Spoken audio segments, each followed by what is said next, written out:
À la vôtre. Ce geste, vous le faites tous les jours, mais savez-vous d'où vient l'eau qui coule à vos robinets?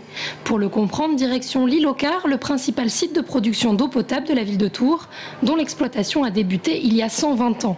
Première étape dans le parcours de l'eau, le captage. Il se passe aussi sur l'île aux Vaches et l'île Simon, mais rien qu'ici, on compte 21 puits comme celui-là. Ces captages permettent de récupérer de l'eau de la Loire, qui a filtré à travers les sables alluvionnaires, les dépôts de sable que tout le monde connaît sur la Loire lorsque en été le niveau est très bas.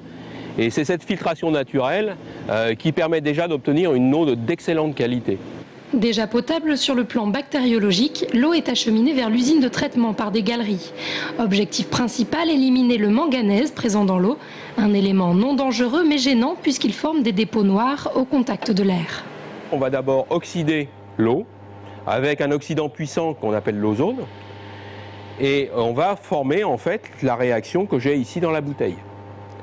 Donc les dépôts vont se former et ensuite, une fois ces dépôts formés ici par l'injonction de ce gaz qui est l'ozone, en contact avec l'eau, eh bien on va tout simplement filtrer les dépôts sur des filtres à charbon actif. Donc c'est du charbon qui non seulement permet de retenir le manganèse par simple filtration mécanique, mais également va permettre de réduire les goûts, les odeurs de l'eau.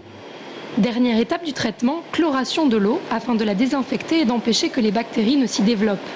Ensuite, l'eau est distribuée via les différents réservoirs. Et là, pas de pénurie possible puisque la production reste très largement excédentaire par rapport à la demande, et ceci pour deux raisons. Tout d'abord, le fait que la consommation ait baissé depuis 10 ans, mais aussi grâce à l'amélioration de la productivité des appareils de captage.